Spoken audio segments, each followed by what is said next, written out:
नमस्ते दोस्तों, मैं हूं राजौन और आज के वीडियो में हम आसाम बोर्ड के 12th क्लास के ऑल्टरनेटिव इंग्लिश क्वेश्चन पेपर को सॉल्व करेंगे जो कि 2018 का है। और हम सिर्फ ग्रामर सेक्शन को ही देखेंगे, इसलिए मैंने सारे ग्रामर्स को यहाँ पे सॉल्व करके रखा है, हम डिस्कस करेंगे। तो स्टार्ट करते हैं। आइए, सबसे पहले जो 9th नंबर है आपके क्वेश्चन पेपर में, अगर आप देखेंगे तो वो है कि change the sentences as per the instruction given, यानी कि जैसे इंस्ट्रक्शन दिया गया है वैसे इन सेंटेंसेस को चेंज करना है। तो सबसे पहले हमारे पास है the waters of the Siang have turned turbid, इसको इंटरोगेटिव में बदलना है। तो ये सिंपली हो जाएगा aren't the waters of Siang have turned turbid. उसके बाद क्वेश्चन मार्क देना है क्योंकि इंटरोगेटिव बोला है। नेक्स्ट है the cow was given fodder by the farmer.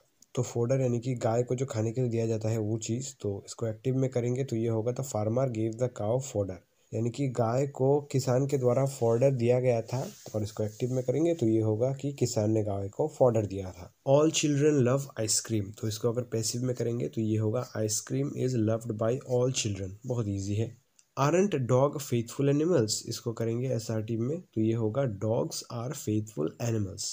A leopard can never change its spot, तो इसको अगर करेंगे तो ये होगा can a leopard ever change its spot. उसके बाद क्वेश्चन मार्क देंगे ध्यान से। Chennai is hotter than Mumbai, इसको नेगेटिव में बदलना है लेकिन मीनिंग चेंज नहीं होना चाहिए, यानी कि चेन्नई में मुंबई से ज़्यादा गर्मी है तो ये होगा Chennai is not colder than Mumbai, यानी कि चेन्नई मुंबई से ठंडा नहीं है। तो देखिए नेगेटिव में हमने कर दिया और मीनिंग भी नहीं चेंज हुआ, बस कोल्डर की जगह हॉटर आ गया और एक नॉट आ गया। No one found the play uninteresting, तो किसी को भी ये प्ले या फिर ये परफॉर्मेंस कह लीजिए अनइंटरेस्टिंग नहीं लगा, तो इसको अफर्मेटिव में बदलना है। Everyone found the play interesting, तो सभी को ये प्ले इंटरेस्टिंग लगा। Winters in Guwahati are getting colder each year, तो गुवाहाटी की सर्दियां जो हैं हर साल और ज़्यादा ठंडी होती जा रही हैं, इसको भी नेगेटिव में बदलना है लेकिन मीनिंग चेंज नहीं होना चाहिए। तो winters in Guwahati are not getting hotter each year, यहाँ पे दो मिस्टेक है, आई एम सॉरी, विंटर्स देना चाहिए था, मैंने विंटर दिया है यहाँ पे और ये इन भी कट जाएगा,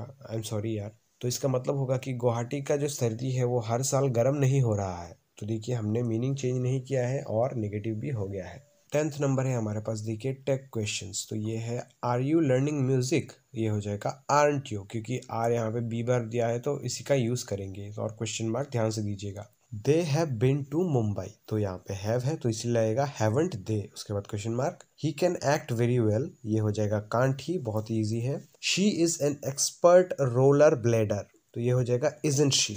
जडी has just recovered from a bout of chicken pox, तो ये होगा hasn't he. You could have done the work last week, तो कुडंट यू होगा इसका answer. Jio is going overboard with its offers, तो ये होगा isn't it. Global warming is really affecting our winters, ये होगा इजंट इट। तो टैग क्वेश्चन में आपको यही ध्यान रखना है कि जो भी बी वर्ब होगा उसका इस्तेमाल करना है। और अगर कोई पर्टिकुलर चीज़ का नाम दिया होता है, मान लीजिए यहाँ पे मैं अगर देखूँ तो ये होगा, देखिए यू है तो यू होता है, अगर सब्जेक्ट होता है तो यहाँ पे देंगे कुडंट यू, और अगर सब्जेक्ट पर्टिकुलरली नहीं होता है तो यहाँ पे इट लगाएंगे। जैसे कि देखिए global warming is really affecting our winters, तो यहाँ पे ऐसा तो नहीं दे सकते कि इजंट ग्लोबल वार्मिंग, ऐसा तो नहीं होगा, एक्वर्ड हो जाएगा, तो आप देते हैं इजंट इट। और क्वेश्चन मार्क ध्यान से दीजिएगा जब भी आप टैग क्वेश्चन कर रहे हो। फिर आता है हमारे पास प्रीपोजिशंस, देखिए his flight is dash 10:30 AM, तो एट होगा his flight is at 10:30 AM, जब भी टाइम का बात हो तो एट लगता है, ये ध्यान रखिएगा। The cow jumped dash the moon over, तो the cow jumped over the moon, तो जो गाय है उसने चांद के ऊपर से छलांग मारा। अब आप सोच रहे होंगे कि ये कैसे हो गया यार, तो देखिए चांद का जो साए की तरह होता है ना, वो उसके ऊपर जम मारने को बोल रहा है यहाँ पे, एक्चुअल चांद के ऊपर नहीं। The cat licked the cream dash the plate in minutes, तो ये होगा on. The cat licked the cream on the plate in minutes. The boy stood dash the burning deck, तो ये होगा on. The boy stood on the burning deck. The moon is walking slowly dash the night sky, तो ये बहुत ही simple है, आपने पहले भी ये लाइन को देखा होगा कि नाइट स्काई से पहले इन होता है, इन द नाइट स्काई, कुछ भी दे देता है तो यहाँ पे है the moon is walking slowly in the night sky. He seems to have a finger dash every pie, तो he seems to have a finger in every pie. I have kept your phone dash the drawer, तो ये बहुत ही easy लग रहा है, पढ़ने से ही ऐसे आ जाता है मुंह में कि इन होगा, कि आई have kept your phone in the dryer. You must never jump dash a running बस, तो ये होगा from. You must never jump from a running बस, तो जंप के बाद फ्रॉम लगता है बेसिकली। तो अब है करेक्ट टेंस। देखिए करेक्ट टेंस के बारे में मैं आपको बताऊं, यहाँ पे जो करेक्ट टेंस है थोड़ा सा घुमा के दिया है, तो प्लीज़ ध्यान से समझिएगा। We have just finish our English exam. तो ये बहुत ही ईजी है क्योंकि यहाँ पे जस्ट दिया है, तो आपको पता ही होगा कि ये प्रेजेंट परफेक्ट टेंस होगा। तो अकॉर्डिंगली हम जो मेन बार में उसका पास्ट पार्टिसिपल फॉर्म डालेंगे और हैव लगाएंगे। तो we have just finished our English exam. अब देखिए यहाँ पे शुरू होता है थोड़ा सा चैलेंजिंग, बस ध्यान से देखिएगा, कुछ उतना मुश्किल भी नहीं है।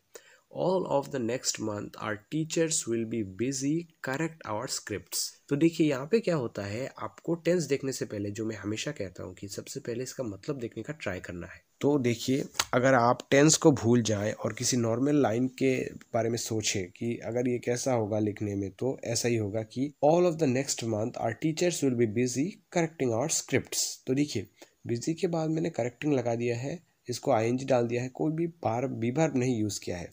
तो आपको लग रहा होगा कि बी वर्ब यूज़ नहीं किया है, ऐसा कैसे हो गया। तो देखिए यहाँ पे करेक्ट जो है वहाँ पे करेक्टिंग ही लगेगा, क्योंकि ये एक लाइन के हिसाब से मैं देख रहा हूँ।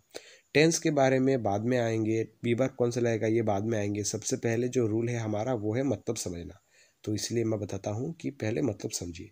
तो ये होगा इसका answer. I spent hours study for the exam. सबसे पहले आपको मतलब देखने का ट्राई करना है। देखिए I spent hours study for the exam, तो देखिए ये भी ऑटोमेटिकली आपके मुंह में आ जाएगा बोलते बोलते ही कि I spent hours studying for the exam, यानी कि मैंने पढ़ाई करते हुए एग्जाम के लिए घंटों बिताए हैं। तो ये सिंपली लिखेंगे I spent hours studying for the exam. Simply आपको मतलब देखने का ट्राई करना है, फिर आपके दिमाग में ऑटोमेटिकली आ जाएगा कि इसमें क्या बिठाना है। I hope that I will secure good marks, तो ये सेम ही रहेगा। I hope that I will secure good marks, यानी कि मैं आशा करता हूँ कि मैं अच्छे मार्क्स लाऊंगा। Sometimes things do not go as wish for. तो देखिए इसका मतलब है कि कभी कभी चीज़ें ऐसे नहीं जाती जैसे हमने चाहा था या फिर विश किया था। तो पास्ट फॉर्म में जाता है क्योंकि था वर्ड यूज हो रहा है, तो इसमें लगेगा wished. I surprise at how easy the questions were. तो ये होगा, देखिए वाज लगेगा लेकिन ईड लगेगा सरप्राइज के साथ, क्योंकि देखिए मतलब ये है कि मैं शॉक्ड था कि कितने आसान क्वेश्चंस थे। तो मैं शॉक्ड था, यहाँ पे कुछ कंटिन्यू वाला बात नहीं है, लेकिन टेंस जो है मतलब बी वर्ब जो है वो वाज ही लगेगा। आई वॉज सरप्राइज्ड क्योंकि पास्ट टेंस बता रहा है, तो I was surprised at how easy the questions were. यहाँ पे सिर्फ ऐसे नहीं लिख सकते कि I surprised at, I surprised at होता नहीं है, इसलिए वाज लगाएंगे। We write for 3 hours each day last week. तो इसका मतलब है कि हम 3 घंटे रोज लिखते थे पिछले हफ्ते। तो कुछ लोगों को सिर्फ ये लगेगा कि पास्ट इंडेफिनिट टेंस होगा क्योंकि लास्ट वीक है, लेकिन यहाँ पे रोज 3 घंटे लिखते थे, यानी कि ईच डे के बारे में है, मतलब रोज काम होता था कोई 3 घंटे तक।